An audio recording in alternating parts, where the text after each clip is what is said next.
petit clap, comme ça, tu l'auras. Ça, c'est de la synchro.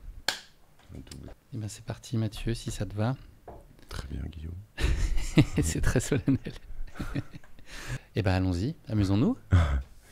Ça fait quoi d'être interviewé? Ça t'arrive souvent? Ça m'arrive, écoute, pas si souvent que ça. Je travaille pour... en fait, il y a un truc de podcasteur que j'avais un peu lancé à un moment qui était de dire quand tu vas chercher un plus gros podcasteur, c'est un bon hack pour aller gratter des audiences. Et du coup, il y en a quelques-uns qui viennent me chercher là-dessus. Et non, j'essaye de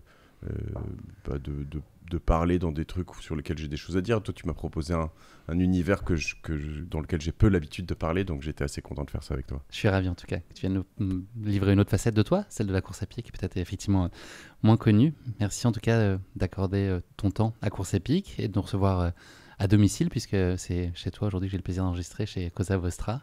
Je sais pas si une punchline à domicile ça vaut le double d'une punchline à l'extérieur, tu sais ou pas? T'as aucune idée. On va le tester. Ce que je peux te dire, c'est que je viens... Déjà, merci à toi de me recevoir et je viens avec beaucoup d'humilité parce que voilà, je suis un coureur purement amateur, mais de plus en plus passionné, donc c'est déjà ça. C'est ce qui prime chez Course Épique. Mathieu, on enregistre cet épisode le lundi 22 juillet, et le 22 juillet, je suis sûr que tu le savais, c'est la journée de l'approximation de pi. Tu vois ce que c'est, ce chiffre, j'imagine? Oui. Le résultat de la fraction 22/7e, 22 juillet, c'est assez simple, le lien est assez simple à faire. Combien de chiffres? On commence bien, il me met mal, et il dit « Je suis sûr que tu le savais ». Bah, bien sûr que je le savais, évidemment. C'est évidemment que personne ne le savait, évidemment. Combien de chiffres après la virgule, tu peux dire de pi? 3 virgules? Non, en plus tu sais quoi, je m'embrouille avec le cours de l'euro. Tu vois, parce que c'était quoi 5,99974 non. Et alors 3 pi 3, ça se voulait pas être une question piège, Mathieu. 3,12 3,14. Ouais, 3,14. 14, ouais, 3,14, je peux pas aller plus loin. Ouais. Tu vois déjà, je pouvais aller à 1 en fait. C'est déjà pas mal. Pourtant, j'étais bon en maths, et puis j'ai une bonne mémoire, je suis dégoûté. Ouais, t'as retenu les choses essentielles, je pense. Ça en faisait pas partie. Et donc, t'as une idée du record de mémorisation de décimales de pi? Alors, il faut quand même quelqu'un qui soit allé bien loin dans son délire. Ouais. Il allait encore plus loin que ce que tu penses loin. Ouais. Combien de décimales? J'aurais dit 72, tu vois. Ouais, 70 000. Mais non. Le mec a passé 10 heures à réciter les décimales. Il avait les yeux bandés, pour être sûr que le mec triche pas. Il s'appelle Rajvir, voilà. Il avait un bandeau sur les yeux et mais pendant pourquoi 10 heures. Mais pourquoi? Il doit y avoir une logique, Je pense qu'il y a quand même un truc dans la série qui doit se répéter, un petit pattern. Ce Ravji, tu dis? Je sais pas, mais il doit être content qu'on parle de lui aujourd'hui. Ouais, Ça met vrai, peut-être du soleil dans sa On journée. l'embrasse. Je suis sûr qu'il nous écoute. Mathieu, je vais te demander un exercice pas simple. C'est de te présenter. Je vais t'imposer une contrainte. C'est de ne pas parler de sport. Ok. Donc, je sais pas à quel point c'est contraignant dans ton parcours. Je sais un petit peu, mais tu vas nous le dire. Et puis peut-être une deuxième contrainte, faire en moins d'un quart d'heure peut-être, parce que tu as beaucoup de choses à nous dire. En moins d'un quart d'heure. Je suis Mathieu Stéphanie, je suis heureux, je crois que c'est important de le dire. Je fais tout pour, en tout cas. J'ai 3 enfants, une femme. J'habite à Paris depuis... Avoir 3 enfants, c'est du sport en soi, déjà. C'est du sport aussi, ouais, j'aurais pas eu le droit de le dire, j'aurais pas dû en parler maintenant. J'habite à Paris depuis 26 ans, 27 ans, donc je suis parisien de choix. Cherbourg de naissance. Cherbourg de naissance, parisien de choix, parisien de cœur, parisien, voilà, j'adore cette ville, encore plus là on a quelques jours des premiers jours des JO et moi ça m'emballe à mort. J'aime les Parisiens, je trouve que c'est beau, je trouve que c'est dynamique. Belle émulation. Ça mélange de l'art, il y a peu, quand tu voyages dans le monde, il y a peu de villes aussi belles, voire il n'y en a pas, je pense. Donc voilà. Je suis entrepreneur depuis 2005, principalement dans la tech, mais pas que. Investisseur aussi. Et j'essaye de voir ma vie comme une aventure. Et donc, projet après projet, je me dis, tiens, qu'est-ce que je pourrais faire de fou? Et puis, j'essaye d'augmenter les ambitions à chaque fois. Sans me mettre d'ailleurs en compétition. Je suis plus si compétiteur que ça, mais plus en valeur absolue, de me dire, tiens, j'ai envie de faire ce truc, tiens, j'ai envie de kiffer le chemin. Tu te poses pas de limite? Non, je me pose pas de limite. En revanche, tu vois, je me pose pas de d'ambition, enfin si, de plus en plus forte, mais tu vois, je me dis pas, on va pas parler de sport, mais je me dis pas, tiens, je veux faire 2h30 au marathon, je m'en fous en vrai. Tu vois, déjà, je me fais un marathon, c'est cool, je me fais un ultra trail, c'est encore plus cool peut-être, ou encore c'est différent d'ailleurs, mais voilà. Et qu'est-ce que je peux dire de plus Non, je trouve, moi, je m'accomplis par des aventures, j'arrive à ma midlife, tu vois. T'as quel âge, toi? Beaucoup plus. C'est vrai 48, ouais. Oh, T'as 45, c'est ça? Ouais, j'ai 45. Ouais. Je suis en pleine crise de la midlife. Et je me dis que j'ai envie que ça brille encore. J'ai envie que le verre soit à moitié plein, voire même qu'il déborde. En vrai. Donc voilà, c'est là où j'en suis au moins. Je fais une petite avancée dans le temps, mais en reculant. Est-ce que c'est lié à 2016? Tu as eu un accident de vélo, si j'ai bien suivi, cette année-là. Est-ce que ça a pu accélérer ta soif de défis? Écoute, bien vu déjà. Ouais, j'ai mis longtemps à l'internaliser. C'est marrant, c'est pendant un épisode avec un de mes... Je crois que c'était le 200 avec Tristan Viscock, qui était mon coach en l'occurrence, que j'ai réalisé que j'avais fait une expérience de mort imminente ce jour-là, mais que je ne l'avais pas complètement processé. Et que dans les mois, années qu'on suivit, en fait, c'était juste avant que je lance mon podcast, c'était juste avant que je... Alors, je lançais déjà pas mal de projets avant, mais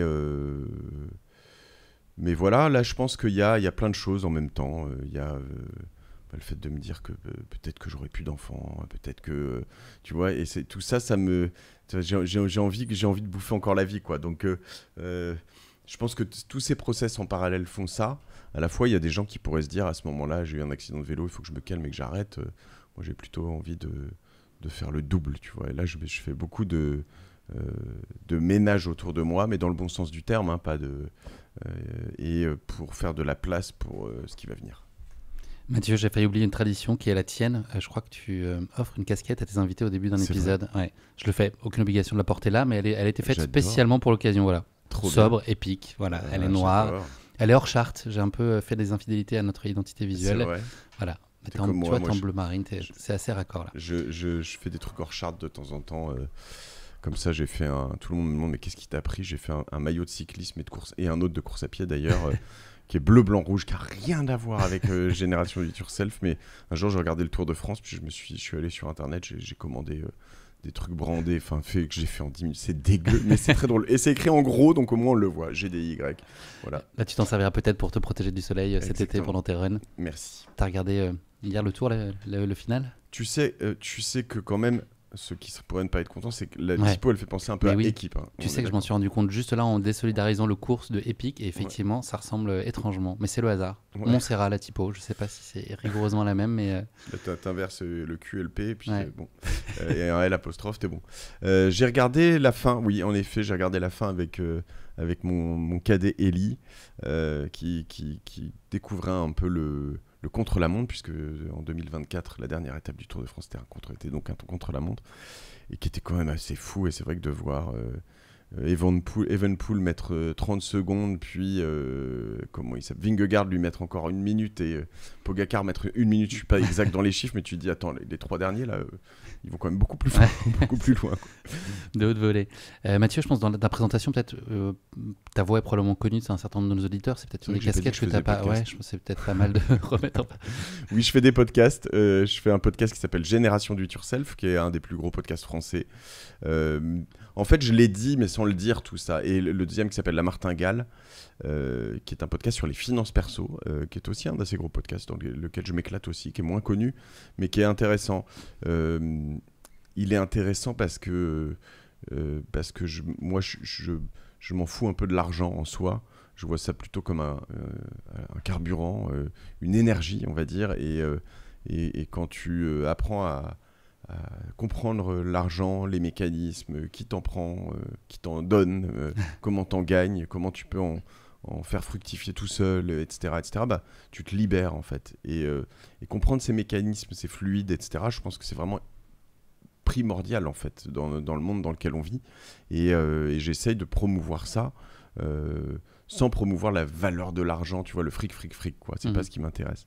Mais ce que je disais, c'est que j'en ai parlé finalement indirectement en disant que j'étais heureux et comblé. Je crois que mes contenus et mes podcasts font partie vraiment de l'équation big time là-dessus. C'est que ça me remplit. Je suis très curieux. J'ai la chance toutes les semaines d'enregistrer avec des gens incroyables et que je choisis moi-même. Donc tu vois, finalement, quand je vais chercher Mike Horn, Alain Ducasse, je sais pas moi, Virginie Guyot, qui est la première femme à avoir dirigé la patrouille de France, tu passes 2 heures, de temps en temps 3 heures avec des gens qui te font voyager, qui t'expliquent des trucs incroyables, qui t'apprennent. Et donc j'ai cette chance d'être au premier rang. Et ce qui est drôle, c'est que je le vis aussi au travers d'autres podcasts, parce que j'écoute beaucoup de podcasts. Et quand je suis avec notamment beaucoup d'Américains à écouter, je sais pas moi... tu vois, la première fois où j'ai réalisé ça, c'est de passer 2 fois 2 heures avec Arnold Schwarzenegger chez Tim Ferriss. Et moi, je pensais que c'était un gros blaireau.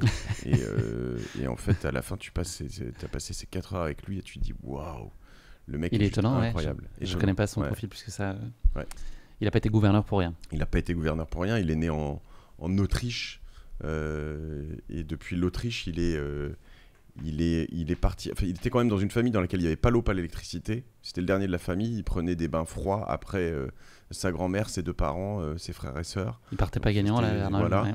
Et puis il est allé en Allemagne. Il s'est mis à faire du bodybuilding. Et puis il a été Mister, je sais pas quoi, Germanie, Europe, puis America, puis Conan le Barbare, puis machin. Et puis en fait, c'est un jour en shiftant sur un film.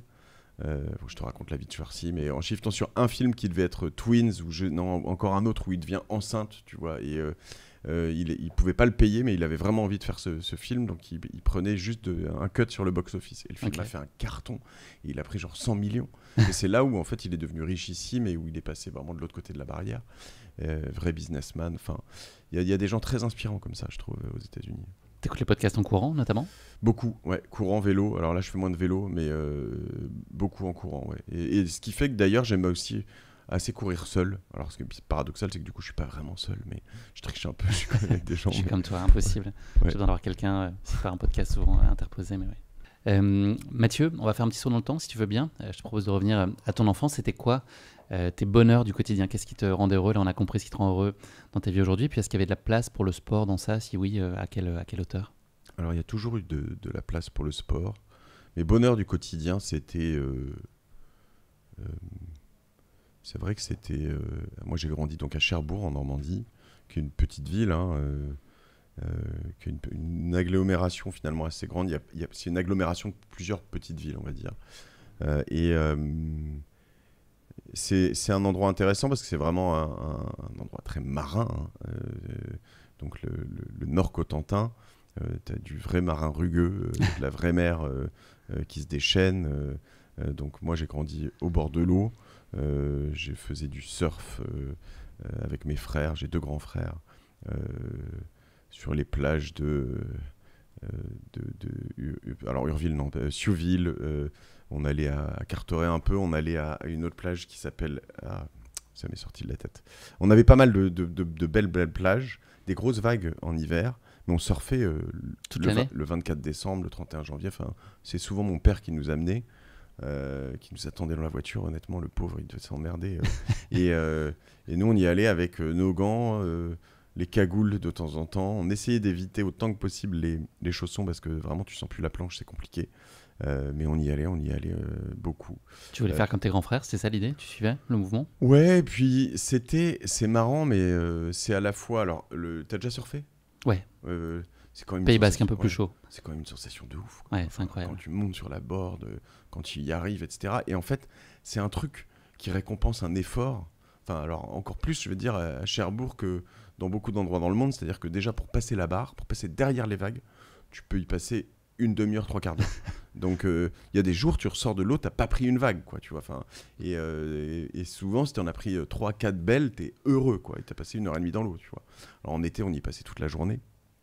Mais ouais, c'était des moments de cohésion, de fraternité, je pense. T'as raison, probablement. Et puis des moments où tu te vides bien l'esprit, quoi. Dans l'eau, t'es vraiment avec un élément assez incroyable, tu penses à rien d'autre. Alors, pas l'hiver, quand il fait très froid, t'as juste envie de sortir, de toute façon, mais j'exagère à peine. Mais oui, c'est ce que j'ai découvert du surf, c'est les moments off aussi, les moments où t'attends les vagues, en fait, c'est hyper apaisant. À ce moment-là où t'es sur ta planche, les jambes écartées. Tu penses à rien, c'est trop chelou. tu es capable de, tu sais, c'est un des rares moments, bah là, t'as pas de podcast, je pense que ce serait dommage d'avoir même de la musique ou quoi. Tu es là, tu attends les vagues, tu penses juste aux vagues, c'est vraiment très très apaisant. Connexion à l'élément, ça ouais. fait un peu poétique comme Non, vision, mais c'est c'est un peu ça, je Il y a trouve. des gens qui ont besoin de faire du yoga, il y a des gens qui ont besoin de faire de la méditation. Là, c'est vraiment très, très, très méditatif. Comme la natation, hein, d'ailleurs. Je pense que le rapport avec l'eau est assez intéressant pour tout ça. Voilà, et puis... Le cross du collège, là, c'était la punition pour toi, là, la course à pied, les tours de piste, t'essayais de te cacher derrière un banc ou ça va. t'étais joueur? Mes parents, donc ils nous ont mis, nous, très tôt, donc natation très tôt. On en a fait quelques années de natation, tous.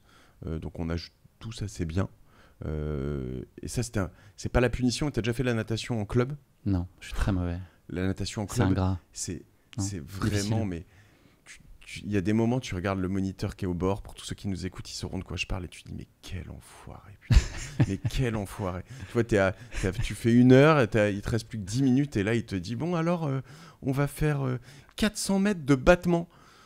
Non, mais juste, tu vois les battements avec une planche, genre 400 mètres. Enfin, bon, il y a des gens qui y arrivent bien. Moi, c'est une plaie, mais genre, j'en peux plus. Tu vois, genre, au bout de 100 mètres, j'ai envie de me tuer.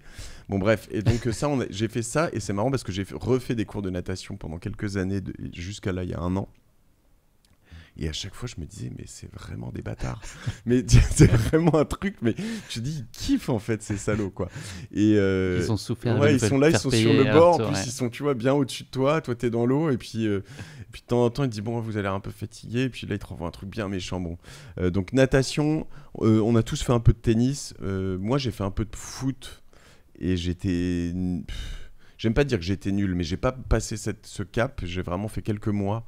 Je crois qu'on m'a mis dans les buts et que vraiment j'ai ce souvenir d'un jour l'entraîneur qui m'a dit dégage. Il y avait le ballon devant moi et je suis parti. Sympa. Au lieu de dégager le ballon, tu vois, parce qu'il voulait juste que je le dégage. Okay. Tu l'as pris un peu trop perso. Voilà. Je suis parti très vexé, je pense que je suis jamais revenu. Donc voilà, ma carrière de footballeur s'est arrêtée là. Et puis deux, trois sports comme ça, mais voilà, et je sais pas comment je suis arrivé là-dedans, mais très vite je me suis retrouvé, il y avait une patinoire à Cherbourg, je me suis retrouvé à faire du hockey sur glace, voilà. Okay. Donc ça a été mon sport. Pas gardien cette fois? Non, pas gardien. Je crois que j'ai commencé en CM2 ou en 6e, CM2. Et je patinais déjà un peu, j'allais déjà un peu à la patinoire, mais voilà. Et là, ouais, j'ai trouvé sport d'équipe, je me suis éclaté pendant 10 ans, plus de 10 ans au hockey sur glace. J'imagine que tu l'es compétiteur aujourd'hui, même si tu l'as dit, le sujet c'est pas tellement les autres, c'est pour toi et ton exigence. Comment tu te positionnais par rapport à ça quand tu étais jeune? Quelle ambition tu mettais derrière le sport? Est-ce que c'était le plaisir avant tout? Est-ce que quand même tu avais envie de réussir et de performer déjà, à ton échelle bien sûr, mais est-ce que c'était important pour toi? Je crois que ce que j'ai pas trouvé dans le foot et que j'ai trouvé dans le hockey, c'est cette camaraderie que j'ai trouvé dingue en fait. Tu vois, émulation en permanence, tu vois les autres, tu comprends, t'apprends des choses. Et puis le sport d'équipe, quoi, c'est tellement beau, tu vois. Enfin, par moment, tu peux le bouger, tiens, hop, en appuyant là, ça bouge. Hop, ouais, voilà. Okay, et on est en train de régler nos micros. Ouais. Et en fait, ça, j'ai adoré. Moi, j'aime bien progresser, en fait. Tu vois, hier, j'ai fait du golf, par exemple, du practice. Et là, moi, je sens, tu vois, le golf, c'est le truc qui me fait peur, mais à un point, mais je veux pas toucher au golf, parce que là, tu vas disparaître des week-ends entiers. Ouais. Tu vas te faire happer. Déjà, la course à pied, ça prend pas ouais, mal de temps. Ça, mais la course à pied, au moins, à la fin, t'es fit, quoi. Le golf, tu grossis, je pense, quand tu fais beaucoup de golf. Mais non, tu vois, tu fais ton truc, t'es au practice. Je me pose là. J'en ai déjà fait un peu, mais un peu, tu vois, je me pose. Et là, j'étais avec mes deux garçons. Mon beau-père nous a rejoints un peu plus tard. Et là, je fais 4-5 balles, mais parfaites. Le schling, là, qu'on aime bien, quand ça fait voilà. C'est franc, là, c'est bien. Et là, tu te dis, waouh, putain, c'est en train de monter. Et j'en fais littéralement une fois par an, mais même pas. Enfin, je suis nul, soyons clairs. Et là, tu te dis, putain, quand même, il y a un truc. Hein. Et bon, mon beau-père arrive, et là, je me mets à faire de la merde. Alors, il me mais en fait, bon, j'en ai fait quand même un ou deux beaux. Bref, mais tu vois, c'est ça que j'aime.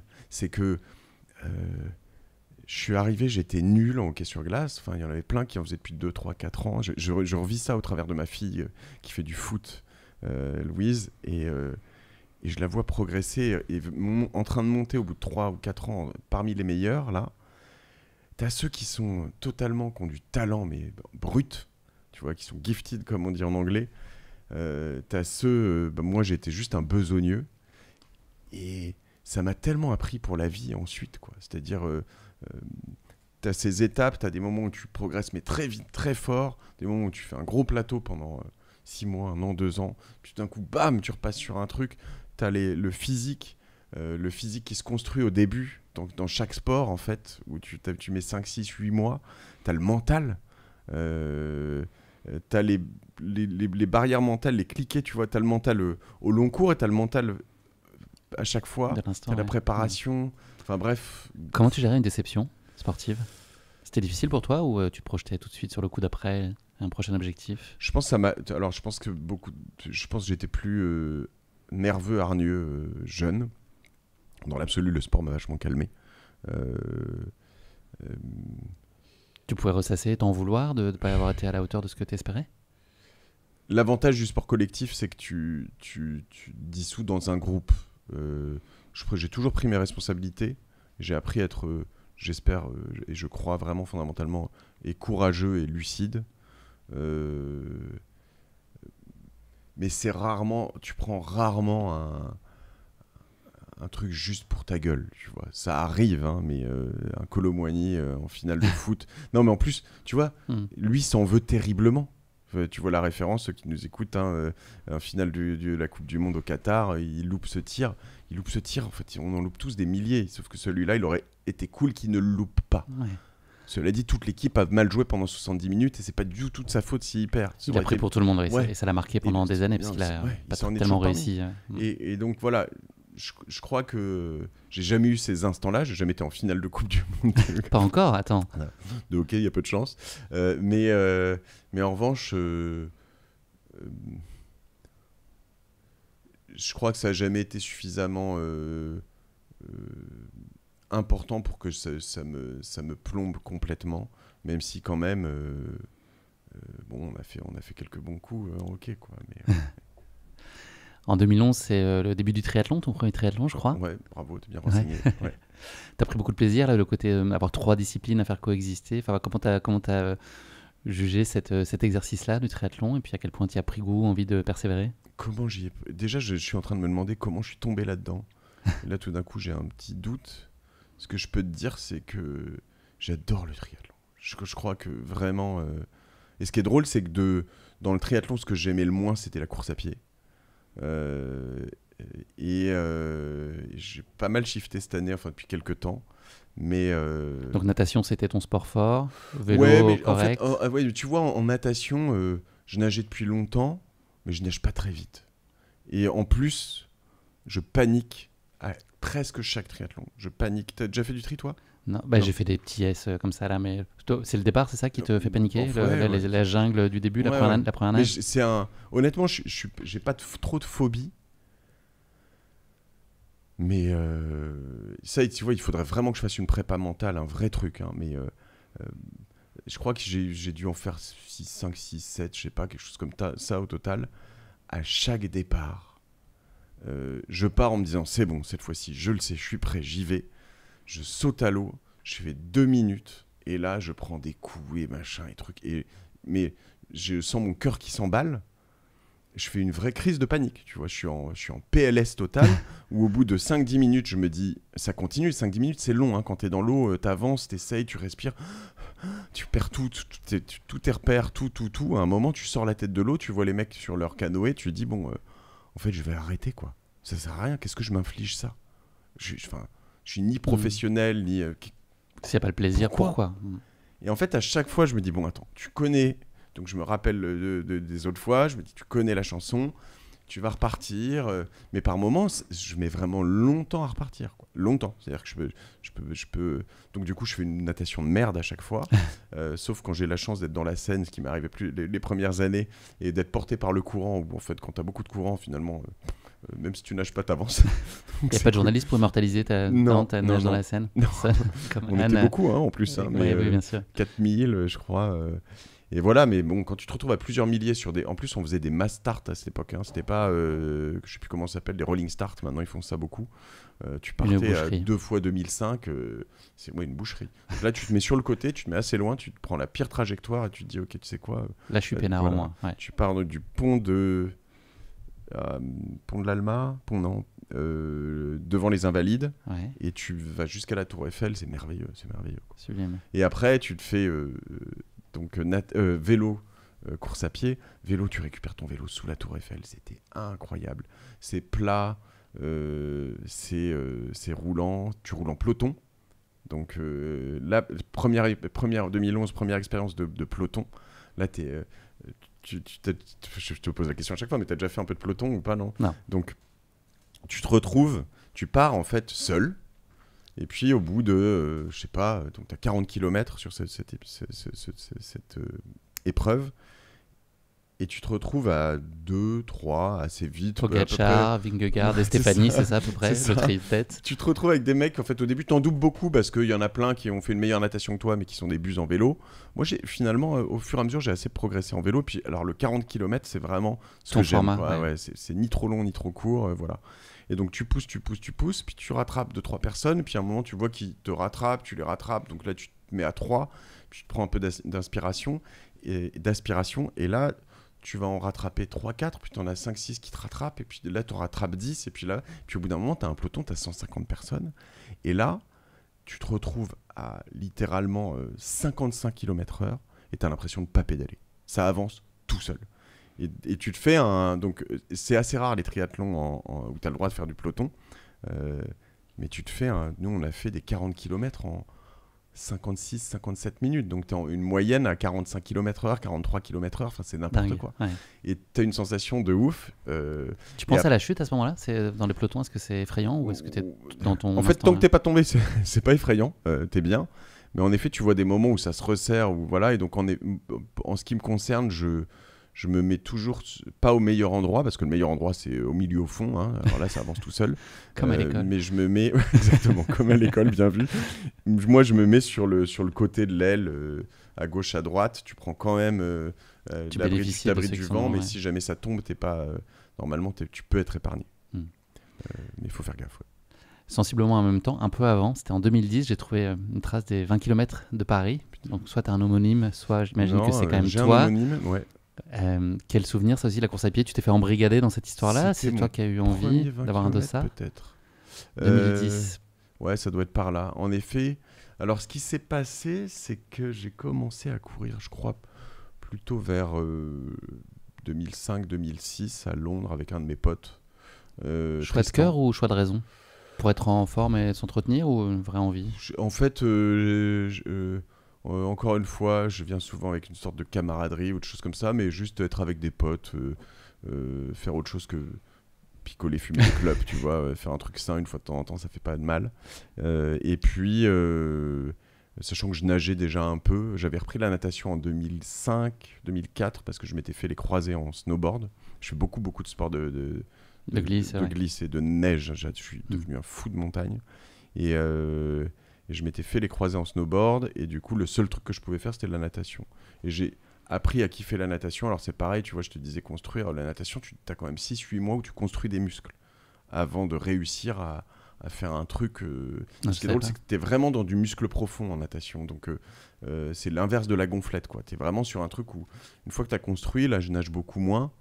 Je vais 3 fois faire... déjà, si je vais là, demain, faire 2000 mètres, je fais 2000 mètres sans problème. Je l'ai fait lentement, mais je l'ai fait. T'as un socle, c'est ça? Ouais, t'as construit un socle, une base. exactement. Mais il faut vraiment la construire, il faut y aller, il faut faire un peu de volume, quoi. Et c'est très intéressant, je sais plus pourquoi j'arrive là-dessus. Et après, oui, hein, donc course à pied. Et puis à ce moment-là, je me suis dit, en effet, 2010-2011, c'est à ce moment-là que je me suis acheté mon vélo.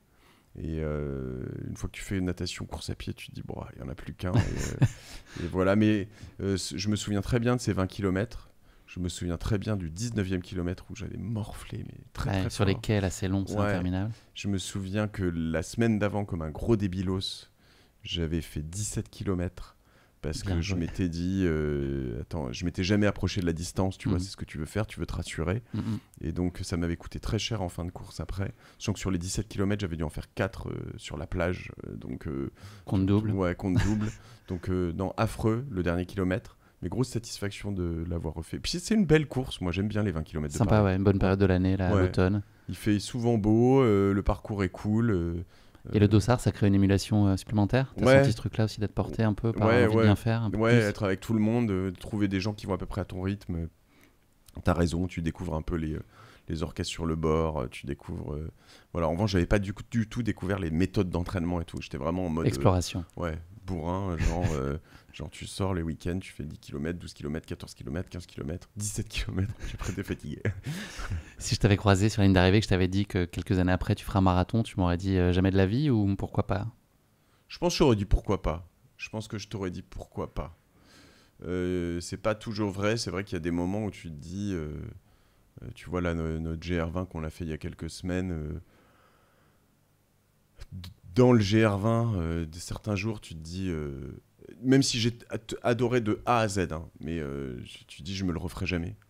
Et puis dès que t'es revenu et que t'as reposé le pied à Paris, tu te dis, mais demain Quand j'y est-ce que j'y retourne. retourne, Ouais, c'est ça. toujours Donc c'est la assez même. marrant. Ouais. Il y a quand même des moments où dans ta souffrance, Mais je crois que sur ces 20 km, ça va. Je crois que ça va. Je voudrais venir sur ce que tu as un petit peu évoqué sur la partie mentale. Comment toi tu t'auto-apprécies? Est-ce que tu as le sentiment d'avoir un mental à toute épreuve quand tu es dans le dur physiquement, quand ça te tabasse un peu? Est-ce que tu tiens bon la rampe? Est-ce que tu as des moments un peu plus de fragilité ou est-ce que tu te sens outillé pour un peu parer aux difficultés que tu peux avoir dans l'effort physique?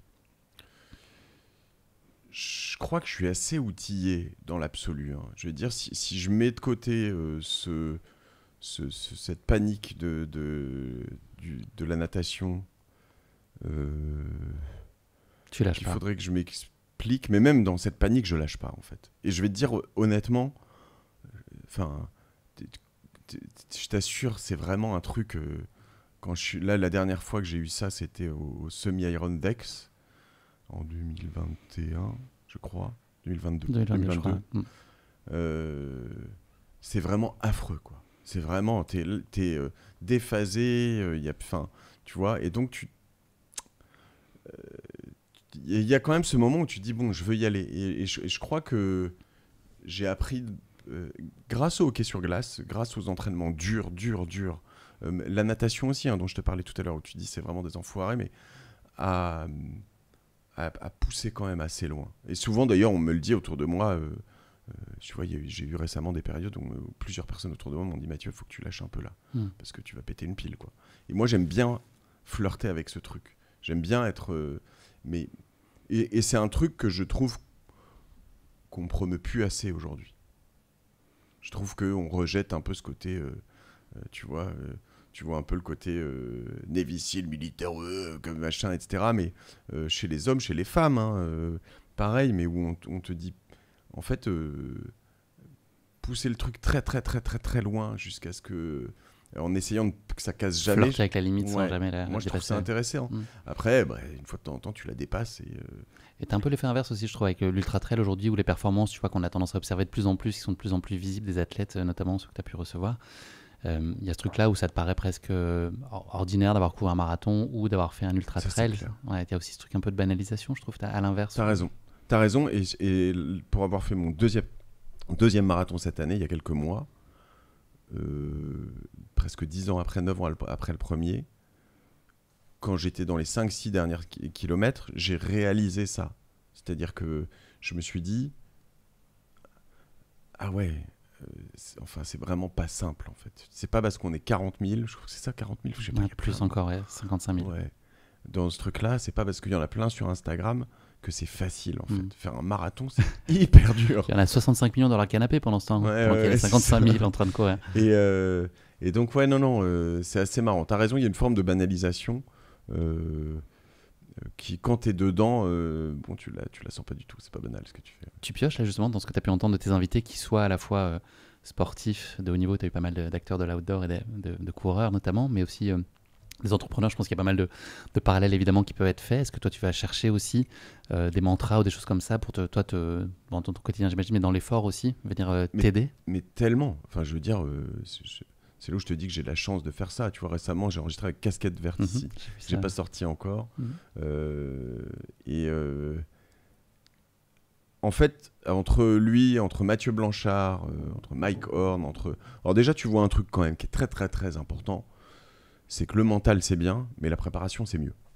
Soyons honnêtes, hein, tu vois, à un moment, tu peux pas y aller au mental si t'es pas préparé, quoi. Je veux dire, te faire un Ironman sans préparation. En chaussettes, ça marche pas. Voilà, ça marche pas. Bon, tu vas passer un mauvais moment. Tu vas peut-être y arriver, mais tu vas vraiment passer un mauvais moment. Ouais. Et alors, ça dépend de ton niveau de base, hein, mais en effet, voilà. Et donc après, une fois que tu as ça, en effet, tu as des histoires de mentalisation, tu as des histoires de visualisation, tu as des histoires de répétition de pas mal de choses et d'habitude. Mais c'est vrai que en revanche, le chemin est souvent plus important que la course elle-même, tu vois, l'entraînement. Et là, moi, là où ils m'inspirent, tous ces gens-là, c'est que les 2 derniers épisodes, notamment autour des trailers, alors j'avais fait Kylian Jornet aussi, en fait, il te montre un peu moi, je suis un peu staccanoviste, j'ai une tendance à me fouetter un peu sur plein de trucs, et eux, ils te poussent à te dire, mais relax, en fait, quoi. Ouais. Fais-toi plaisir, quoi. Et moi, j'avais une tendance à pas trop me faire plaisir. Et là, je suis beaucoup plus relax, maintenant. En fait, je sais que je veux me faire, tu vois, là, dans cet épisode avec Casquette Verte, on se dit... il m'a un peu motivé. Je crois que je suis en train de me chauffer. Oh là là, je sais ce que tu vas dire. Je me suis L'écotrel. Ok, je pensais qu'il allait dire sa course à Montmartre à la fin de l'année. Tu sais ça. Ouais. Non, c'est vraiment un truc pour souhaiter. Non, l'écotrel déjà. L'écotrel 80. C'est beau déjà. Ce serait beau. Ouais. Et voilà, mais en fait, le truc, c'est que moi, l'écotrel 80, je le fais, mais le temps, mais ça rentre pas dans les. Voilà, le tout, c'est de finir, quoi, tu vois. Moi, j'ai des potes qui ne font pas le full Ironman. Parce qu'ils me disent, il est hors de question que je fasse plus que, genre, limite 10 heures ou 11 heures. Tu vois, t'es un malboule, en fait. Fais un full Ironman déjà une fois dans ta vie, on s'en fout. Vis-le. Ouais, vis-le. Pas do it, live it. Ouais. Mais non, mais do it déjà aussi, fais-le, quoi. Ouais. Mais vis-le, t'as raison. Ouais. Mathieu, on va avancer dans le temps, il nous reste une grosse demi-heure ensemble. Je vais passer à la rubrique du questionnaire de Proust. On va essayer de faire assez synthétique, c'est pour faire un petit pas de côté pour continuer à te connaître. Quelques questions express. Ton souvenir d'enfant le plus précieux? Quelle image tu chéris là de ton enfance? Je chéris les moments avec ma maman dans la cuisine à faire des gâteaux et des choses comme ça. J'ai une maman aimante qui s'est toujours occupée de nous, qui récemment, avec mon père, hein, évidemment, qui était aimant aussi, mais je pense que c'est la relation mère-fils. Quand je me suis retrouvé au milieu du GR20 à devoir rentrer à Paris pour enregistrer un épisode avec le président de la République, ils ne se sont pas posé de questions, quoi, tu vois. Et ma mère, j'étais en train de partir pour aller faire du stop parce que je trouvais pas de taxi à 6h du mat à Vidzavone au milieu de la Corse. Ça s'est décidé, de ce que j'ai compris, un texto 5h du mat, le président est OK, toi tu étais sur le GR20 à ce moment-là, un projet... Exactement, sur lequel on va sortir un gros docu, là en août. Et là, je l'appelle et il me dit, je suis là dans 1 heure. Je dis, non, mais maman, il est 6h du mat, je suis là dans 1 heure. Et tu vois, il n'y a pas eu de question, en fait. Et c'est marrant parce que, tu vois, ils me disent, c'est normal. Je crois que dans beaucoup de familles, c'est pas si normal que ça, tu vois. Et moi, je réalise la chance que j'ai. Donc, sont ces moments que j'essaye de reproduire avec ma fille hier matin en allant courir avec elle et ma femme, et puis mes 2 garçons hier après en allant faire du golf. C'est passé des vrais moments. Tu lui dis à ta mère là que t'aimes ces moments? Ouais. Elle sait. Ouais. Et puis là, mes 2 parents, ils étaient... Tu vois, je leur ai envoyé un petit cadeau... Je leur ai envoyé 1 kilo de thé, mariage frère. J'ai cru que t'allais laisser du saucisson corse. Non, c'est pas besoin de moi pour ça. Et des trucs qu'ils trouvent moins facilement en Corse, justement, avec un mot. Et puis mon père, qui était ému, il me dit, mais ton mot était très gentil, mais tu sais, c'est normal. Je lui dis, mais en fait, rien de tout ça n'est normal, tu vois, rien de tout ça n'est acquis. Donc voilà, je crois que je suis celui qui a dit à mes parents qu'ils les aimaient beaucoup plus facilement qu'eux me l'ont dit. Je pense qu'eux le disent plus facilement. J'ai une relation assez facile et fantastique aussi avec eux. Et donc à tes enfants, tu le dis aussi? Ouais. Tous les jours, presque? Presque, ouais. Deuxième question, Mathieu. L'émotion que tu gères le moins bien? Tout de suite qui m'est venu à la gueule, c'est la natation, là, comme ça. Une émotion, là. Je sais que ce que je gère le moins bien, c'est pas les bonnes émotions, généralement. La colère, je commence à mieux le gérer. Mais il y a des moments... tu vois, j'ai décliqué comme... je me suis calmé, mais tu vois, c'est beaucoup de gens en voiture, ou voilà, quand t'as un mec qui te fait un gros wad alors qu'il vient de te couper la route, et ben, je peux sortir de ma voiture et, au risque de me faire déchirer la gueule parce que je sais pas me battre. Tu vois, Mais tu sais courir. Ouais. Tu peux partir vite. Ouais, je peux partir loin de Longtemps, la en tout voiture, cas. quand même. Non mais voilà, donc non, je mets, voilà, la colère, c'est un, mais je déteste ce sentiment. Je déteste. Quand je rentre en colère, j'ai vraiment le sentiment d'avoir perdu, tu vois. Pour moi, c'est vraiment le truc de. En plus, c'est tout le monde toujours très très pathétique, tu vois. Il y a pas de, la colère ne mène à rien, ne fait rien gagner. C'est vraiment le sentiment le pire et que je peux avoir du mal à gérer. Ouais. Faut être indulgent avec soi aussi. Parfois, ça arrive. Ouais. Je pense que ça nous arrive tous. Et avec les autres. Ouais. Oui, bien sûr.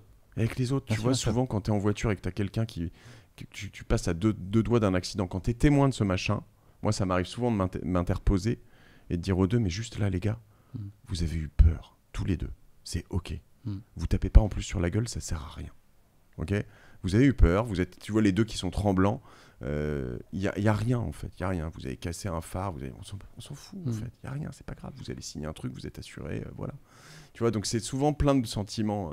Comme quand tu perds tes enfants au parc, quand tu les récupères, au lieu de te dire waouh, t'es là, tu as juste envie de le. C'est ça. Alors c'est la dernière chose que tu as envie de faire une seconde après. Mathieu, le talent que tu aimerais le plus avoir, toutes catégories confondues. Ou humaine, enfin voilà. Qualité, soft skill. J'aimerais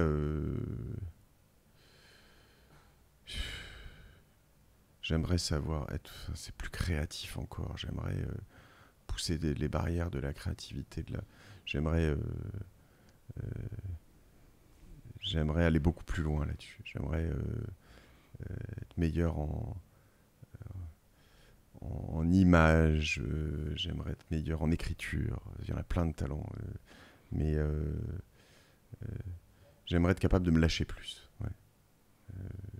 Je sais déjà bien me lâcher, mais je pense, tu vois, pas être dans un fauteuil et spectateur de ma vie, mais j'aimerais le pousser encore beaucoup plus loin. Merci beaucoup Mathieu. Habituellement dans ce moment-là du podcast, c'est le moment où je présente la course. Je vais vous en faire grâce, donc on va parler aujourd'hui plus spécifiquement de ton dernier marathon de Paris. C'était il y a quelques mois. Avant ça, il y a une rubrique du podcast qui s'appelle La question qui pique. Voilà, c'est comme son nom l'indique, une question qui chatouille un peu mais qui est extrêmement bienveillante. Tu as compris, je pense, l'état d'esprit du podcast. Je vais te donner 4 chiffres sur le marathon de Paris et 4 infos associées. Je t'ai fait une petite fiche mémo pour que tu puisses avoir ça sous les yeux, que ce soit plus simple. Donc les 4 chiffres, c'est 28, 38, 46 et 221 000. Donc les choses auxquelles associer ces chiffres, c'est l'âge moyen des participants, le pourcentage de coureurs de ce marathon de Paris qui couraient un marathon pour la première fois à cette occasion, ensuite le pourcentage de femmes, et enfin le nombre de tranches de pain d'épices consommées par les coureurs. Ça, je pense que ça devrait bien se passer là-dessus. Alors Mathieu, 28, 38, 46, 221 000, les femmes, premier marathon, l'âge moyen ou les tranches de pain d'épices. Le pain d'épices, on va évacuer le 221 000, ça c'est Bingo. déjà ça. Ouais, réglé. Donc premier marathon, les femmes. Pas facile. Et l'âge moyen. Je me serais planté moi, sans aucun problème. Ok, parce que en fait j'aurais eu envie de dire, c'est sûr que c'est pas 46 l'âge moyen, c'est beaucoup trop vieux. Donc je vais éliminer ça. À juste titre. T'aurais fait baisser la moyenne, ceci dit. Le 38 premier marathon. Tu l'as, je pense, le 38. Bah, je dirais le pourcentage de femmes, 38. Ah non. Putain. C'est que 28% de femmes. C'est 28% de femmes. Incroyable. C'est peu, hein. Plus les distances sont longues, moins il y a de femmes. Ok. Sur les courses, mais en général sur le trail aussi. 28% de femmes, ok. Donc voilà, premier marathon, 38%. Et là, non, 46%. Non, 46%, voilà, 46% et âge moyen 38. Ce qui est énorme. Ouais, 46% un premier marathon, t'imagines ? À la fois, c'est vraiment le meilleur marathon pour commencer. Ouais. Paris. Ouais, c'est chouette. Bon, à New York, ça doit pas être mal. Hein. Je l'ai pas fait, mais ça doit pas être Pour commencer, dégueu. tu crois, ouais. tout cas, c'était Il y a français. l'exotisme du tout était voyage en aussi. Europe. Ouais, c'est vrai. C'est pas le même budget, hein, mais ça Je crois que celui qui est pas bon pour commencer, c'est le Mont-Saint-Michel. Tu l'as fait, toi? Non. Ah, tu le vois dès le début, c'est ça, tu vois l'arrivée dès le départ. Affreux. Ouais. Tous ceux qui l'ont fait m'ont dit c'est génial quand t'arrives, mais alors c'est Ouais. affreux, quoi. Tu L'enfer, vois le ouais, je vois, Mont-Saint-Michel c'est depuis bien, le ouais. début, quoi. Ouais, je crois qu'il n'existe plus, je sais pas, je pense Ah pas ouais. que ce soit lié à ça, c'est d'autres enjeux à mon avis, mais ouais, effectivement, un peu démoralisant, la ligne droite qui s'arrête jamais. Il y a un peu ça sur Paris-Versailles aussi à la fin, je sais pas si tu l'as fait, tu vois le château au loin et puis t'arrives jamais. On aura l'occasion de s'y frotter au mois d'août, on va en reparler. Marathon des JO. Mathieu, tu nous l'as dit tout à l'heure, tu as participé à un premier marathon, c'était en 2015, donc il y a 9 ans. Quel souvenir tu gardes de cette première expérience sur marathon? Quelle envie tu avais en y allant et qu'est-ce que tu as trouvé? Écoute, j'ai trouvé à peu près tout ce que je voulais, c'est-à-dire j'étais très excité à l'idée de le faire.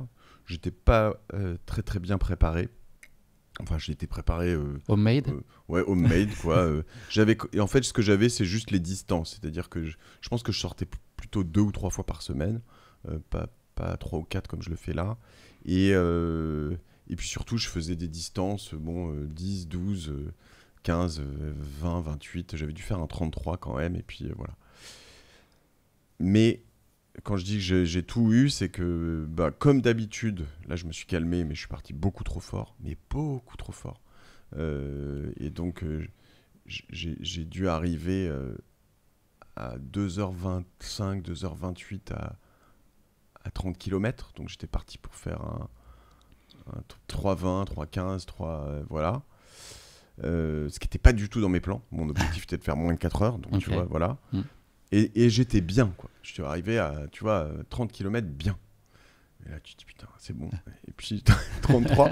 Rattrapé par la patrouille. Ah ouais, mais le truc, tu sais, le mur qui t'est arrivé, mais c'est pas un... Tu vois, un petit muret, un petit truc. C'est la muraille de Chine, là, que tu prends. Là. J'ai pris, et puis d'un bloc, d'un coup. Tu vois, genre, je visualise encore où j'étais, près de Roland-Garros. À l'époque, c'était encore plus long. Là, il restait. Puis là, t'es seul au monde, cette partie-là. Il n'y a personne. C'est une tannée. J'ai prit un gel que j'avais pas l'habitude de prendre des gels. Enfin, j'ai tout fait faux. J'ai tout fait ce qui est, tu vois, le lyrisme du marathon, la littérature totale. Le gel, que t'as jamais pris, tu le prends, ça te fait mal au bide. Le machin, le mur des 30. J'avais un de mes potes qui m'avait rejoint à peu près un peu avant. Qui a été d'une grande utilité parce qu'il m'a un peu paissé à ce moment-là. Il m'a dit viens, allez, on repart, on marche. Et à un moment, je me souviens, je voyais une des bosses du bois de Boulogne et je me disais bon, allez, je remonte cette bosse et après je repars en courant. Et elle devait être à 500 mètres, 1 km, mais le temps d'y arriver, c'était long. Et ça tournait dans ma tête et c'était affreux. Et puis je l'ai fini en courant et j'ai fait 3h58, donc j'ai fini en moins de 4 heures. Mais t'imagines, les derniers 10 km, je crois que je les ai fait en 1h30. En 1h30. Ouais. Affreux. Mais t'as fini ton premier marathon. J'ai fini en serrant les dents. Non, mais il était hors de question que je finisse pas. De toute façon, il n'y a pas un monde pas dans moyen. lequel je finisse. Voilà.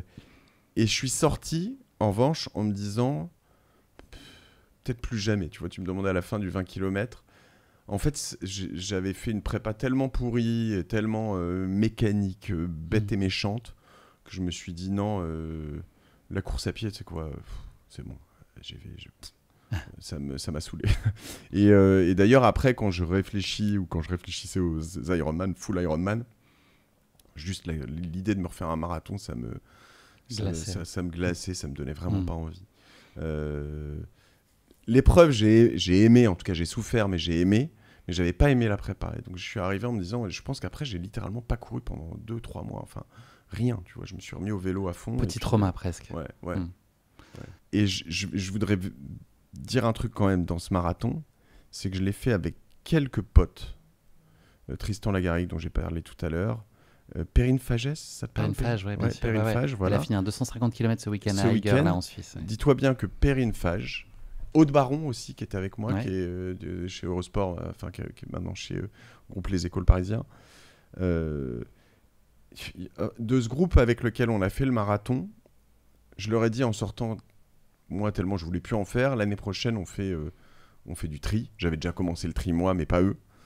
Et de eux tous, il y en a beaucoup qui ont fait des dizaines de semi-iron, plusieurs qui ont fait des full iron, Et Perrine et Aude, d'ailleurs, Aude, elle en a fait, enfin, elle a quand même sacrément bûché.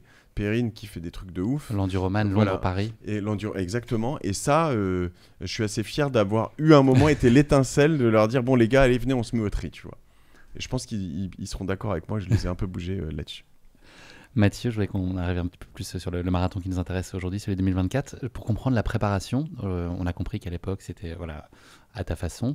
À quel point c'est aujourd'hui structurant? Est-ce que dans ton quotidien aussi ça t'aide? Moi, je sais que d'avoir une prépa, d'avoir un truc assez scolaire, que le mardi, il faut que je fasse ça, le jeudi, ça m'aide. Je pense que ça me rassure aussi pour arriver dans la meilleure disposition le jour J en disant que tout ce que je pouvais maîtriser, en tout cas avant, je l'ai fait. Et puis le reste appartiendra à l'histoire ou pas. Est-ce que toi, c'est aussi très structurant? Est-ce que tu peux prendre du plaisir dans la prépa là, quand tu racontes tes sorties avec les copains, avec les podcasts, etc. Ou est-ce que c'est vraiment au service de la réussite et de l'atteinte de ton objectif? Non, en fait, alors, pour rendre hommage à Nicolas Spies, Running Addict, je me suis... Il m'a inscrit un peu de force, j'exagère, mais il m'a collé sur Running Addict, Campus Coach, pardon. Et puis, au début même, il m'a envoyé des WhatsApp en me disant ce week-end tu fais ça, cette semaine tu fais ça, quand tu peux, relax. Et pareil, il est très relax. Tu le connais un peu? Ouais. Il est très relax. Et donc, il me disait te force pas, tranquille, etc., etc. Et puis, j'ai découvert un peu le fractionné, j'en faisais un peu, mais j'aimais pas ça. Mais là, j'aime bien le fondamental. Et en fait, partir comme ce matin, là, avec mon pote CIV, se faire 45 minutes, tranquille, à parler tout le long. C'est cool. En fait, c'est quasiment une balade à pied. Enfin, tu vois, sauf qu'on court un peu. Mais, et en fait, je trouve ça hyper cool, gratifiant. Ce sont des bons moments. J'ai pas l'impression de me fouetter là, tu vois. J'ai vraiment plus l'impression de passer un bon moment. Alors, en effet, je m'envoie pas dans des rouge fluo là, non? Ça m'arrive un peu sur certains fractionnés, mais honnêtement, j'ai pas d'ambition. Tu vois, si un jour si un jour je passe la barre des 3:30, je serais déjà très très très heureux, tu vois. Au-delà, je pense vraiment que c'est trop d'implication pour moi, en fait, tu vois, à un moment. C'est renoncer à trop d'autres choses à côté. Ouais. J'ai plein de business, j'ai des enfants, j'ai des collaborateurs, j'ai plein de trucs. En revanche, là, tu vois, dans cette zone entre 3:30 et 4 heures, je trouve ça assez bien. J'arrive à passer du bon temps et voilà. Et ce qui est intéressant, alors, entre ce programme et un casquette verte, c'est que, tu vois, j'arrive à, là, ce week-end, je suis allé au Touquet. J'arrive au Touquet, j'essaie de placer mes moments d'entraînement en fonction du reste de ma vie, plus que l'inverse. J'organise pas ma vie en fonction de mes entraînements, j'organise mes entraînements en fonction de ma vie.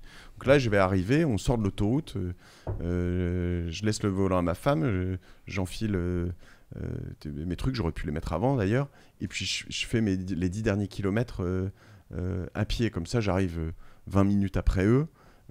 Et puis j'ai déjà fait mon sport du jour, je suis pas obligé d'imposer le fait de partir, de machin. Donc j'essaie. Et t'arrives à être discipliné parce que souvent on dit l'inverse, il vaut mieux se verrouiller ses créneaux pour être sûr qu'ils bougent sous aucun prétexte alors que t'as plein de taf. Toi t'arrives à. Ouais, okay. Mais souvent, sinon c'est avant la journée, quoi. C'est-à-dire que je commence ma journée par le sport. Le problème c'est que le marathon des JO il est le soir et qu'il faut quand même, semble-t-il, un peu acclimater son corps à courir le soir. Je suis pas encore trop prêt à 3 semaines du truc, mais bon. Ça va bien se passer. Ouais.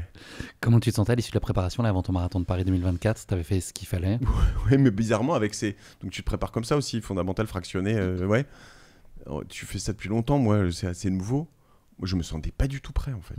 C'était trop chelou. C'est-à-dire que là, tu vois, ce week-end, j'ai fait, donc avant-hier, j'ai fait la plus longue sortie, 27 km, dont 1 heure en fondamental, donc je fais même pas un temps de ouf. Et puis c'était dur, quoi. Ouais.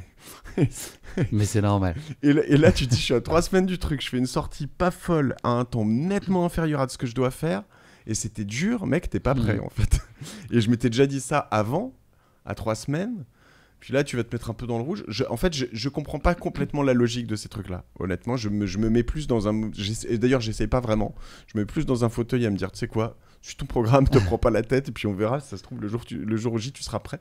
Et la dernière fois, doucement, ça peut faire progresser aussi. C'est trop chelou. Ouais, mais ça marche bien aussi. Il faut les deux. Il faut pas faire que ça, mais ça peut t'aider aussi beaucoup. Très chelou. Ouais. Et t'as une appréhension, si on revient à ton marathon de Paris 2024, une appréhension particulière, là on parlait du triathlon et des départs. Est-ce que toi, quand tu te lances dans une course comme ça le matin, tu dis pourquoi je suis là, qu'est-ce que je fais, ou est-ce que tu es dans l'excitation? Je suis plus dans une excitation. À chaque fois, j'accueille le moment, je me donne un temps que j'aimerais faire et je me fouette pas non plus. Là, sur le marathon de Paris, tu vois, c'était 3,45 avec un espoir secret de passer la ligne des 3,40. Sauf que j'ai fait 3,48, j'étais un peu dégoûté en arrivant. Puis en fait, mais au moment où je me suis dit je suis un peu dégoûté, je me suis dit mais t'es vraiment un gros con en fait. 10 minutes de moins, fabuleux. Ouais, en fait, voilà, 10 minutes de moins que le premier.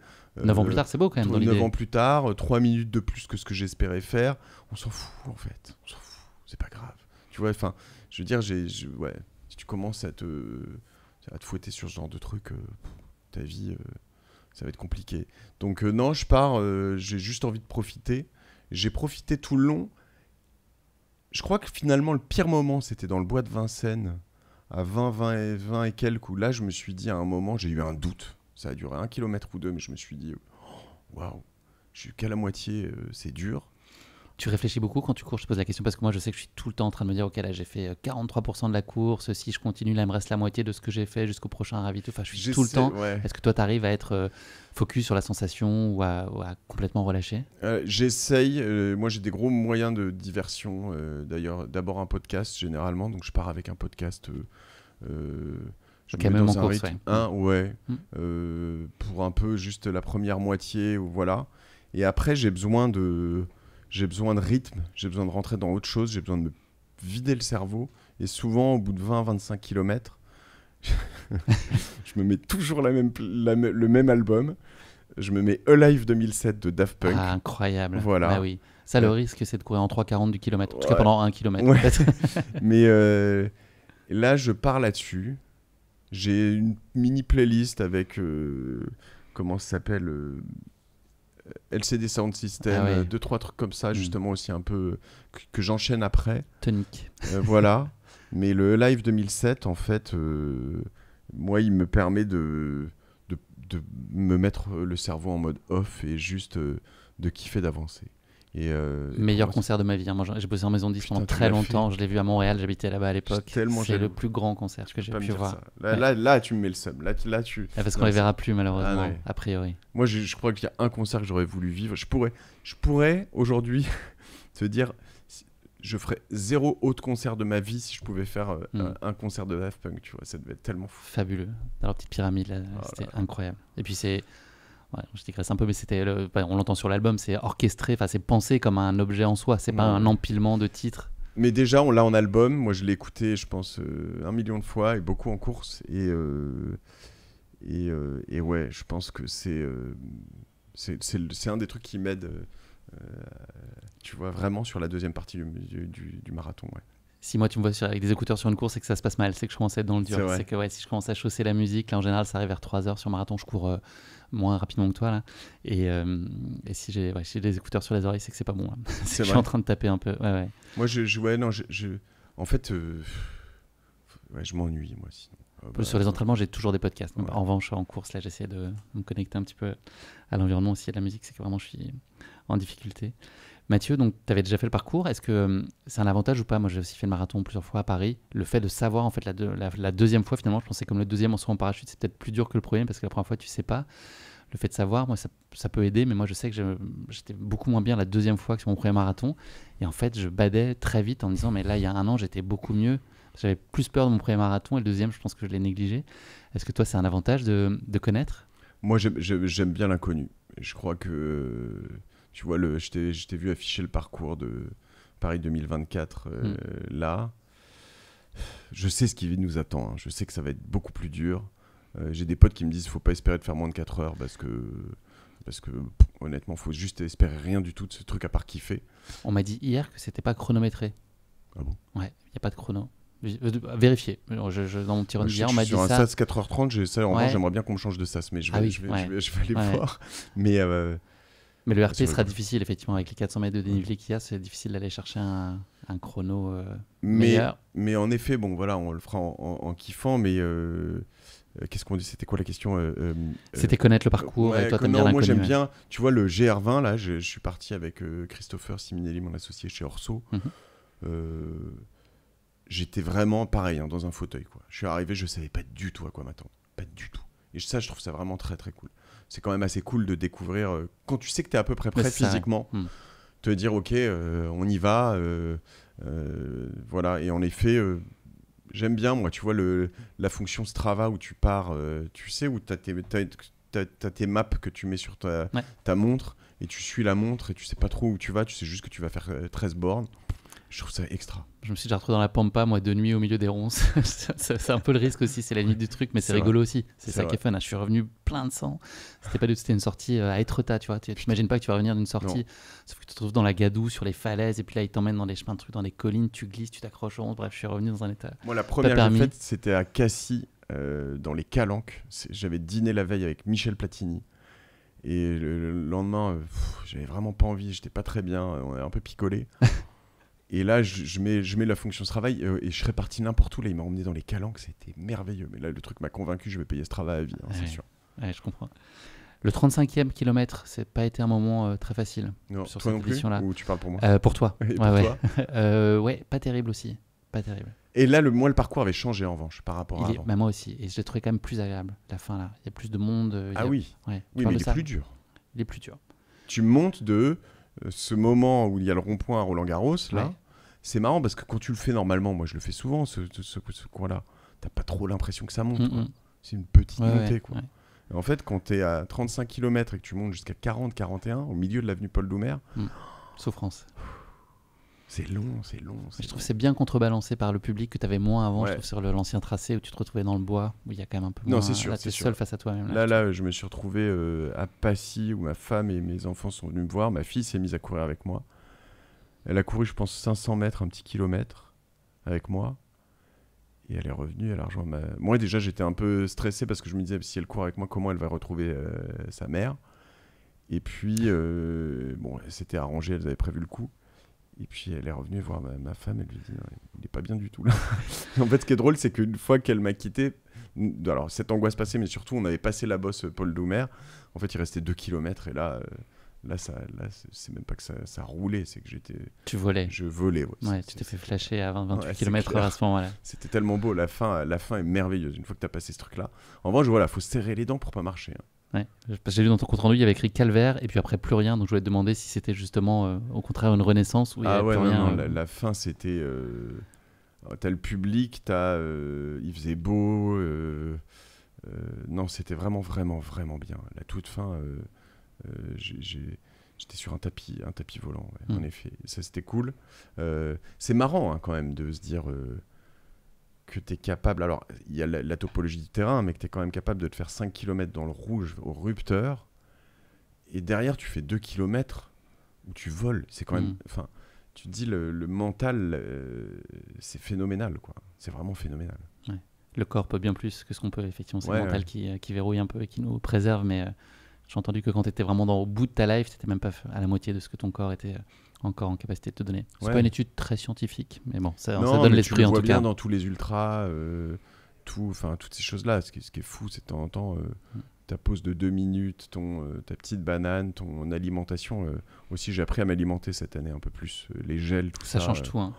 Moi, pour rencontrer beaucoup d'athlètes, comme toi, tu as pu rencontrer certains, c'est vrai que quand tu leur parles de stratégie de course, en fait, ils te parlent de stratégie de nutrition. C'est ça, en fait. La course, elle est dictée par la nutrition et de maintenir un plateau de glucides qui fait que tu es bien, parce que sinon, c'est ça qui te fait décrocher. Ça paraît très virtuel, mais alors, typiquement, l'endroit où j'ai appris ça, c'est le vélo.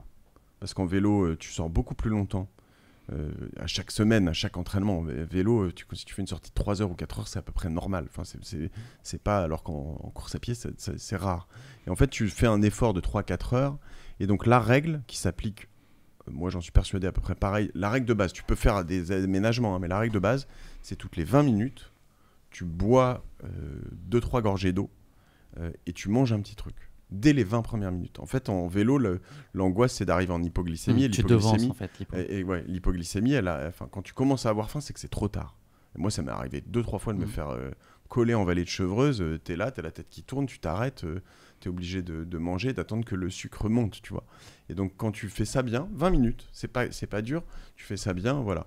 Et les gels, j'en ai repris ce week-end un peu, tu vois, pour me réacclimater. En fait, une fois que c'est fou l'effet du gel, quoi. Ouais, c'est fou. Ouais. Moi, je les active que à la toute fin pour le petit pic. Mais alors, du coup, avant, tu manges autre chose. Ouais. Et j'essaie des bars, des compotes. J'aime bien les compotes. Salé. Ouais, j'essaye. J'ai très vite marre du sucre, je pense. Ouais. Je sais pas toi, mais il faut du salé pour les sels minéraux. Ouais, ça, c'est encore plus important en vélo aussi. Et je bois énormément, et comme toi, je devance ça. Et puis aussi, quand tu fais du trail et autres, il y a devancer le froid. Enfin, pas attendre d'avoir froid, pareil, pour se saper, parce que ça, c'est des... T'as l'impression que ça va, et puis en fait, tu te retrouves trop tard, t'as les mains gelées, t'as pris froid. Enfin, tout ça, c'est de l'anticipation, mais ça vient avec l'expérience. Ouais, bientôt le trail. Je te dis, Ecotrail 80, ce serait bien. Ouais. Je sais pas si on considère ça comme un vrai trail, l'Ecotrail, mais je crois que ça me chauffe. Je crois que je vais embarquer Christopher Simonelli justement là-dedans, peut-être 2-3 personnes. J'aimerais faire d'autres aventures comme le GR20. J'aimerais... tu vois, là, 7 jours, emmener des gens, aller loin dans le... Pareil, tu vois, j'ai trouvé que je vous invite à regarder ce docu. Moi, j'ai pas vu le produit fini, mais cette épopée, cette expédition, je sais pas comment l'appeler, mais en fait, on était 4 plus 2 caméramans. En fait, ça m'a rappelé les sports d'équipe. Alors que c'était aussi très individuel, tu vas puiser à l'intérieur de toi, mais tu vas aussi chercher chez les autres. J'ai envie de refaire ça, j'ai vraiment envie de refaire. On a un projet qui commence à se profiler en Amazonie. On a, voilà, tu vois, moi je te disais que je me faisais du temps autour de moi, je faisais le ménage autour de moi dans mon emploi du temps pour être capable de faire des projets pour vivre cette vie. Avec des vraies aventures, quoi. Faut trouver le truc vraiment kiffant, mais des trucs où tu vas être à mi-chemin entre un rendez-vous en terre inconnue, tu vois, de Frédéric Lopez, et avec un truc vraiment plus pas de perf, mais de dépassement. De dépassement. Ouais. Mathieu, on va quand même donner l'info à nos auditeurs. Donc tu as bouclé ce marathon de Paris en 3h48 et 3 secondes, 5h24 de moyenne. C'est beau. Ouais, j'aurais aimé être à 5,09. Ouais. Mais... non, mais oui, bien. Non, mais honnêtement, je suis très content. En fait, en plus, c'est vraiment vis-à-vis de moi-même parce que je l'avais jamais annoncé en dehors. J'ai jamais dit je veux faire ce temps. Enfin, tu vois, là, je le sors après, je le dis après, mais je pense que j'étais prêt pour le 3,40. Je sais pas ce que j'ai foutu dans cette course. Ou est-ce que si sur les 5 derniers kilomètres j'ai ralenti, je sais pas. Bon, après, j'ai pas de regrets, je suis content de l'avoir fait. Elle t'a appris des choses sur toi, cette course ? Elle a conforté des choses ? Elle a conforté un truc qu'elle après pas, quoi. C'est que quand même, quand t'es bien prêt, et puis elle m'a fait du bien. Tu sais quoi, elle m'a juste fait du bien. Finir ce truc, donner envie d'en faire plus.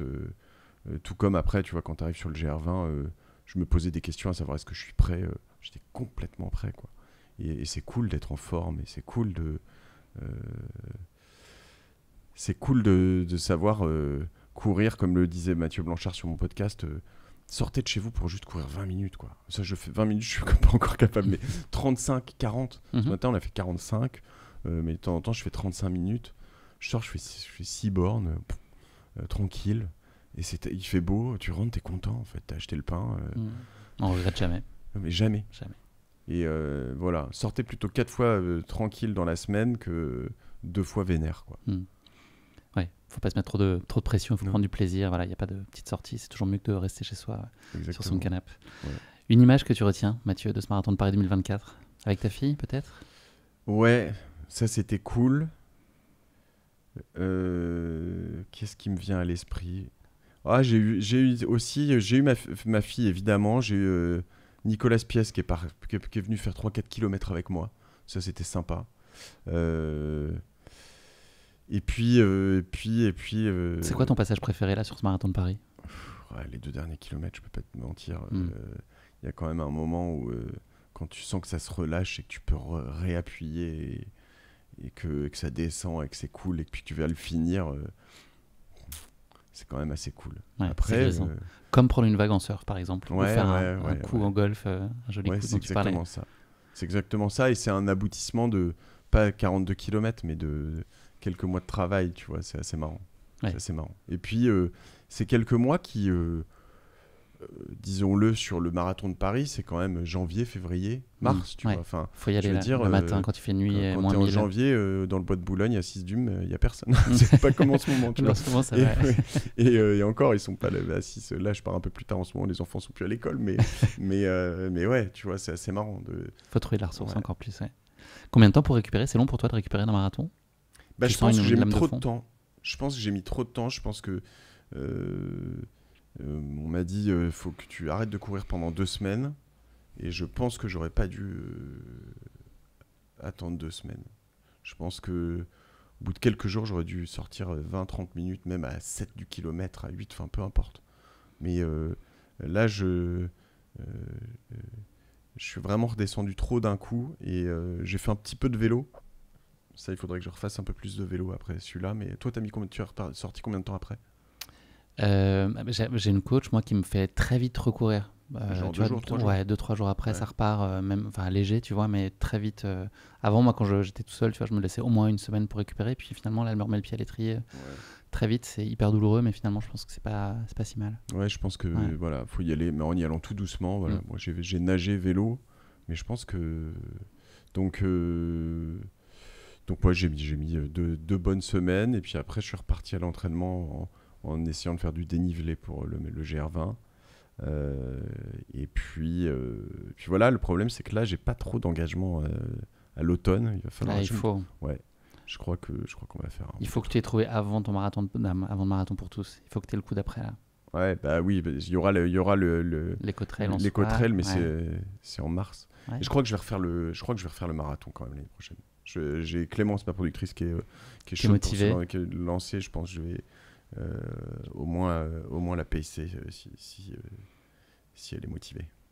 De beaux projets. Mathieu, je voulais te faire parler de l'avenir, mais tu nous as évoqué donc, là, tes projets à plus long terme, ce projet par étape, de dépassement, un peu loin, tout ça, ça va se dessiner. Je voudrais emmener des gens, tu vois, de mes invités de Génération Do It Yourself, des gens qui sont loin du truc, qui ne se croient pas capables de le faire. Je voudrais emmener, tu vois, les mélanger. Je voudrais filmer tout ça. En fait, je voudrais montrer, moi, c'est un peu mon narratif avec Génération Do It Yourself, mais je voudrais juste montrer que c'est possible.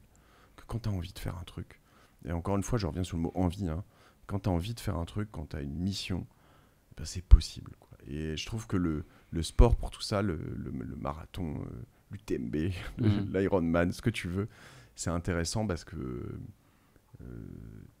ça montre exactement les mécaniques à mettre en place pour rendre possible quelque chose. C'est la progressivité, je pense, le maître mot et le plaisir aussi, tu vois. Ouais. C'est toujours comprendre pourquoi tu fais cette chose-là, en fait, parce que tu en as envie. Sinon, tu vas pas être au bon endroit, au bon moment, tu vas pas passer une bonne course, enfin, tu vas pas te réaliser, tu te seras mis un défi, mais finalement, tu vas pas prendre plaisir. Faut jamais oublier ça. Exactement. Et ce plaisir, tu vois, tu le trouves dans un entraînement bien fait et bien concocté. Encore une fois, tu vois, je l'ai dit tout à l'heure, mais moi, mon premier marathon, mon entraînement était mal fait. Je suis arrivé au bout, à la fin, j'avais plus envie. Et en fait, une fois que tu as un truc qui est... Enfin, moi, là, tu vois, là, j'arrive en fin de préparation. Ce matin, je suis sorti. T'es serein ? Mais je suis content, en fait. Je suis content de ma sortie, ce matin. Et de ce que tu décris, ton projet en plus qui est chouette, c'est le côté collectif, tu vois, cet élan où d'un seul coup il y a des coups de pompe, tu sais plus, enfin tu vois, tu as une petite baisse de motivation, bah tu es au service d'un projet ensemble pour te réaliser ensemble. Donc j'ai envie que ça pleure, j'ai envie qu'il y ait des doutes, j'ai envie que sur le GR20, vous verrez, mais on a quand même viré un des gars de l'équipe, quoi. Un des cadreurs, c'est ça. Ouais. Et qu'on adore, il n'y a pas de souci, mais c'était pas possible. Et donc voilà, il y a non, mais c'était à mourir de rire. C'était à mourir de rire. Parce que le premier jour, c'est lui qui me disait, je sais pas si tu me rends compte, il me disait, on avait chacun une GoPro, et il me dit, ta GoPro, c'est ton confident. Et il arrêtait pas de nous dire ça. Votre GoPro, c'est votre confident. Vous lui dites tout, vous lui dites tout. Premier jour, on monte. Première descente, et là, je le vois devant. Alors, je l'ai attendu pendant 30 minutes. Les autres étaient partis. Et là, je le laisse passer un peu devant. Et là, je suis avec ma GoPro, je le regarde. En PLS, le mec. Mais en PLS. Et ça descendait vraiment très très dur et c'était super technique. Et là, je dis putain, lui, il n'y a pas une chance sur 6 qu'il arrive au bout. C'est mort, tu vois. Je sais pas pourquoi j'ai dit 1 sur 6. Et 2 jours après, on le virait de l'expédition. On lui disait, mec, t'es pas capable. Et lui, tu vois, Ça l'a soulagé, j'imagine. Ouais, mais sur le coup, c'était dur. Mais en fait, lui, il était tout au mental. Il n'avait pas la prépa. Ouais. Il avait un super mental. Mais ça suffit pas. Mathieu, c'est déjà la dernière question de ce podcast. C'est pas le mot de la fin, c'est le motto de la fin. Est-ce que tu aurais une devise que tu pourrais appliquer à ta vie de manière générale ou dans ta pratique sportive, de ta création ou existante, qui illustrerait celle qui me vient à chaque fois, et je devrais avoir la mienne peut-être un jour, mais c'est Oscar Wilde qui disait soyez vous-même, tous les autres sont pris. Be yourself, everyone else is taken. Et je trouve que voilà, moi, ce que j'aime dans ces échanges, si vous écoutez